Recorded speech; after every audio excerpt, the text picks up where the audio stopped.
Selamat pagi anak-anak. Pagi ini kita akan belajar konsep ruang waktu dalam kehidupan manusia. Konsep waktu memiliki dua makna, makna denotatif dan makna konotatif. Ruang merupakan tempat terjadinya berbagai peristiwa alam maupun sosial, peristiwa sejarah dan perjalanan waktu. Manusia adalah pelaku dalam peristiwa sosial dan peristiwa sejarah. Ketiganya merupakan unsur penting yang tidak dapat dipisahkan dalam satu peristiwa dan perubahan.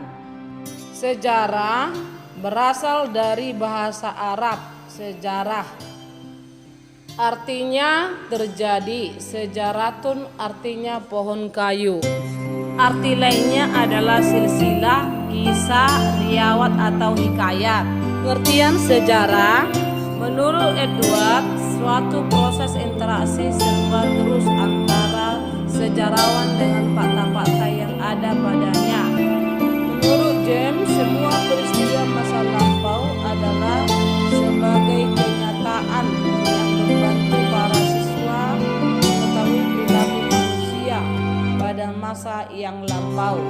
Sejarah menurut ilmu pengetahuan adalah rangkaian kejadian yang berkualitas pada masyarakat dan segala aspeknya. Menurut Muhammad Yamin, sejarah adalah ilmu pengetahuan yang umumnya berhubungan dengan cerita, penafsiran kejadian dalam masyarakat manusia pada waktu yang lampau, yaitu susunan hasil penyelidikan, bahan-bahan tulisan atau tanda-tanda lain.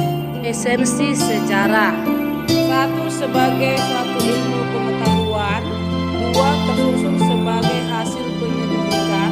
3. Menggunakan sumber sejarah dan sumber bahan penyelidikan.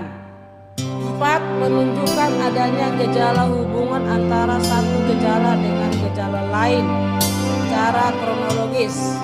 5. Kejadian atau peristiwa yang terjadi dalam masyarakat manusia pada zaman lampau. 6. Berlakunya dalam masyarakat manusia pada waktu lampau. 7. Menafsirkan keadaan-keadaan yang telah berlalu. Keterkaitan antara waktu dan peristiwa sejarah meliputi 4 hal. 1. Perkembangan, artinya masyarakat berkembang dari masyarakat primitif sampai modern. 2. Kesinambungan, adanya adopsi lembaga-lembaga lama. 3. Pengulangan, artinya peristiwa yang terjadi pernah terjadi di masa lampau. 4. Perubahan, yaitu masyarakat mengalami pergeseran. Secara lokal adalah satu cabang dari ilmu sejarah yang berusaha untuk mengkaji peristiwa-peristiwa di dalam masyarakat manusia pada masa lampau yang terjadi di suatu tempat saja. Menurut Michael Kamen, sejarah penting untuk memutar kembali masa lampau, sebab hidup masa datang dibangun di atas hidup masa lampau. Keterkaitan sejarah manusia dengan masa kini adalah keterkaitan antara peristiwa yang terjadi membentuk alur cerita yang jelas dan dapat dimengerti. Selalu ada sebab jika ada akibat. Begitu sebaliknya, jika kejadian di masa kini juga tidak terlepas dari adanya pengaruh di masa lalu. Contoh keterkaitan masa lalu dengan masa kini. Pendirian negara Indonesia merdeka yang berdaulat tidak terlepas dari beberapa peristiwa yang melatar belakanginya masa dulu. Sampai di sini pembelajaran kita anak-anak. Selamat siang.